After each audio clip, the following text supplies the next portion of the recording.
All right, today's challenge is chasing a no-start situation on an old Kubota L48. Here's the situation. I can turn on the ignition. You can see it's on now, shouldn't be. Turn on the ignition, hit the starter. The starter will turn over all day long. That tells me battery's good. The key switch, at least the start position, is good. All the switches that keep the starter from engaging, like the neutral switch and the switches in the hydrostatic drive and a couple others, are all good. And to test to see what's going on, I assumed that the problem was because the start solenoid was not engaged. So I tested that. I loosened it up, and you can see it's standing out proud about coming on ½ an inch, which should be plenty to let it engage. And make sure it's in neutral. And you can see it starts right up. Okay, I'm going to turn it off manually with the manual stop there. That just turns the fuel off, which stops it immediately. So I do have the switch disconnected here, the plug that goes into the stop solenoid. I'm going to check my voltages to see if I got voltage coming out of this plug. And if I do, that means the solenoid's bad. If I don't, it means I got to chase down something on the electrical side. Okay, your model may vary, but this one has a fuse box here by the clutch pedal. I checked all of them. There's, with the ignition on the on position, there's voltage on both sides of these fuses. That's a quick way to test. One side, and I don't know which it is the supply side, and the other side is the load side. So if you got voltage across both sides, it means the fuse is good. So we can ignore that then moving forward.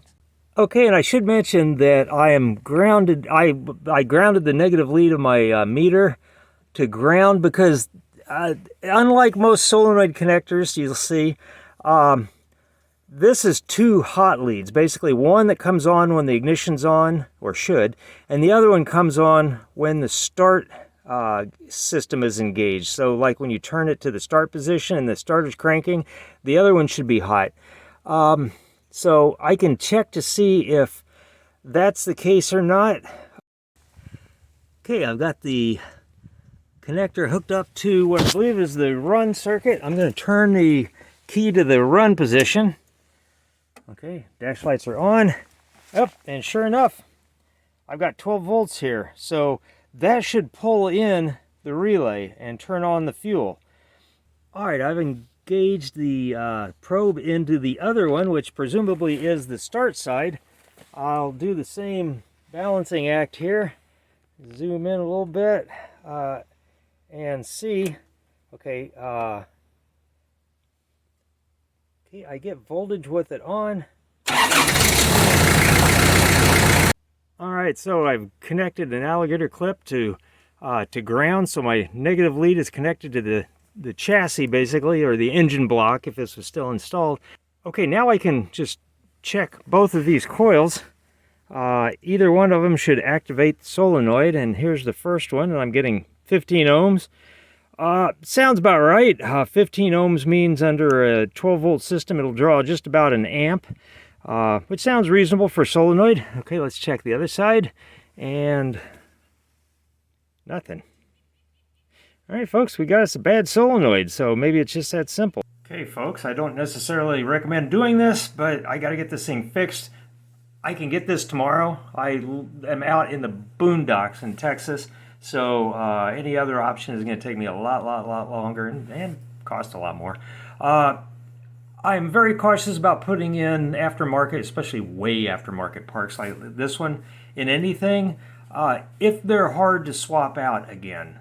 In this case, it really only takes a couple minutes to swap out the cutoff solenoid, so I'm not going to get too excited about it. I'll just go ahead and order this one and see how it works out, get it tomorrow.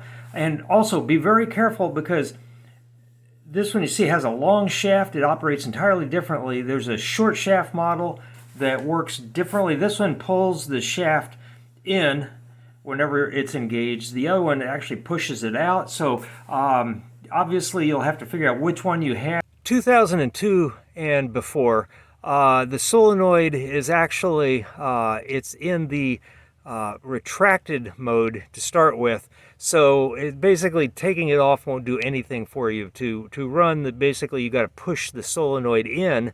So it has very different wiring, and it has like an underseat module that senses if you're sitting down or not, and several other things all wired into it. A lot more complicated. This one, you just need 12 volts on the solenoid.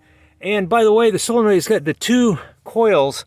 One of them is a hold-on coil, and the other one is the startup coil. So it's a higher current coil, the startup coil. So the theory there is whenever you hit the key, it pulls in the solenoid with that startup coil, which is the one that's burnt out on this one, by the way. And then when you release the key, it leaves the other one energized. It's not enough to pull the solenoid in, but it's enough to keep it energized. So you're not burning up the coil at all, keeping it on 24/7 using the tractor. So clever system, a little bit overly complicated probably, but that's how it works. And I hope that helps you understand this just a little bit better. All right, the new solenoid's in. Let's take a look-see. They look pretty much very similar. This one, the little tube got knocked off of. That's like a drain tube. Everything looks correct, so let's plug it in. Okay, we've got the new one hooked up. I've got it grounded to the engine block with an alligator clip to the body of the solenoid. Got it plugged back in. So let's go ahead and see what happens when we turn on the key, just so we know for future reference. All right, I'm going to turn the ignition on, but not start it. Okay, it does pull in. I'm going to hit the start button. Okay, it does stay in. I'm going to turn it off.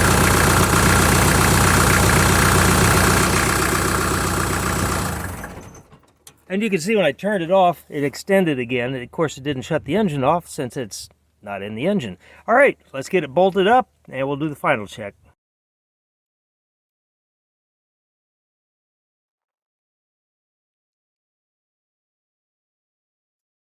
All right, it's buttoned up. And now we get to do the actual real world test. Gonna hit the key. Instant start, more importantly. Oh, that's beautiful. All right, another successful fix. Easy peasy, not too expensive. Hope you learned something today. I sure did.